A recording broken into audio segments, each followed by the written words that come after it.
Halo semua, kembali lagi di channel Kalasan School.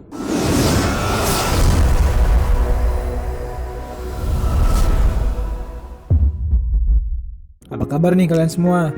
Semoga sehat-sehat dan selalu dalam lindungan Yang Maha Kuasa ya. Amin, amin ya robbal alamin. Nah, kalau kemarin yang dibahas lebih ke bagian kamera dan operator, kali ini aku akan sharing ke kalian tentang animasi, yaitu 12 prinsip dasar animasi yang ditulis oleh animator legendaris yaitu Frank Thomas dan Ollie Johnston.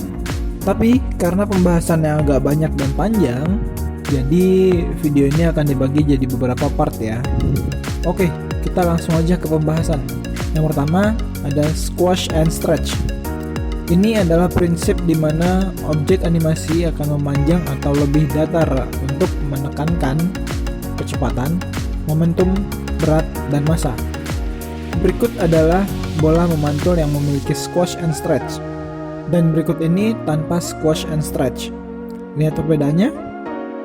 Banyaknya objek merenggang dan membentang bergantung pada massa benda tersebut. Lebih banyak squash and stretch, maka objek lebih terlihat lentur. Begitu juga sebaliknya, lebih sedikit squash and stretch, objek akan lebih terlihat keras. Bola pertama terlihat seperti bola air, bola kedua mungkin terlihat seperti bola bowling. Squash and stretch juga berlaku untuk karakter. Lihat bagaimana bentuk badan tokoh merenggang dari kecepatan.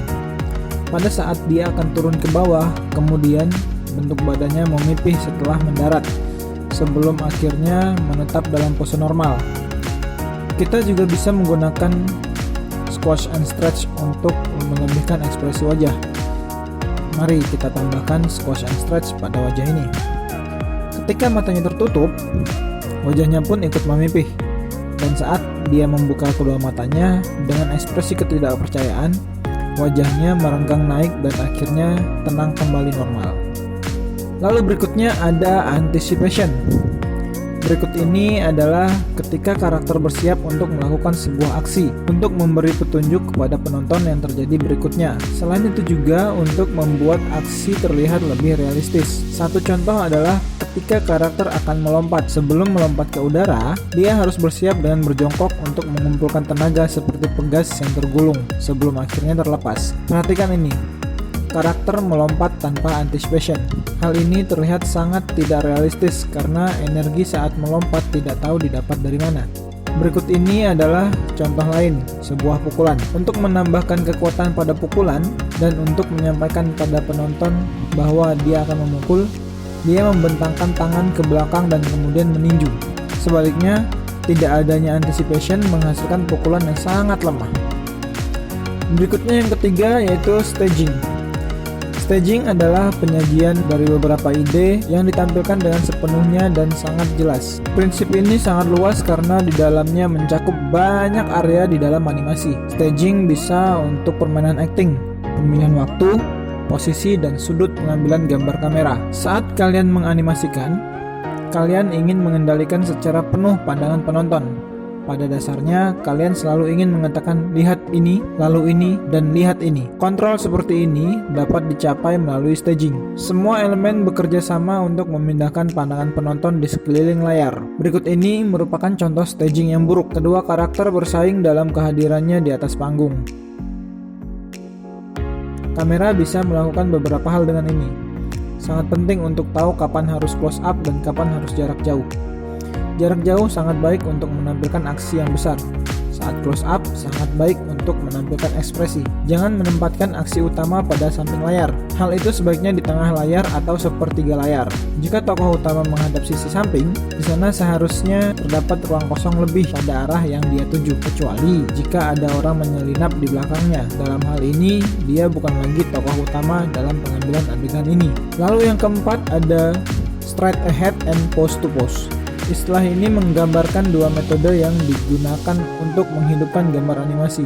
Metode pertama yaitu straight ahead atau lurus ke depan. Teknik ini adalah di mana kalian membuat gambar pertama dan kemudian membuat gambar kedua, lalu ketiga, dan seterusnya.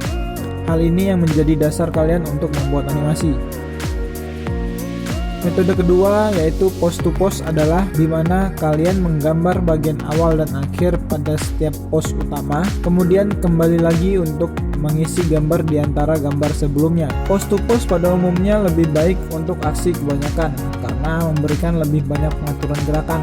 Kalian memiliki ide tentang sebuah aksi gerakan pada awal sebuah proses, jadi tidak perlu mengkhawatirkan jika karakter tersebut akan berakhir di tempat yang kurang tepat. Kalian memutuskan di mana gerakan akan berakhir dari awal dan kemudian bekerja mundur. Straight ahead juga dapat menyebabkan perubahan ukuran pada karakter atau berada di tingkat yang berbeda dari posisi awal hingga posisi akhir.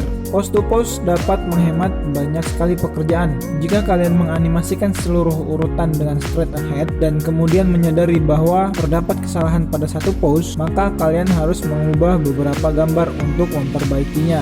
Tetapi dengan pose to pose, kalian melakukan pose utama untuk melihat apakah gerakan sudah benar dan kalian bisa cepat menganalisa kesalahan sejak awal.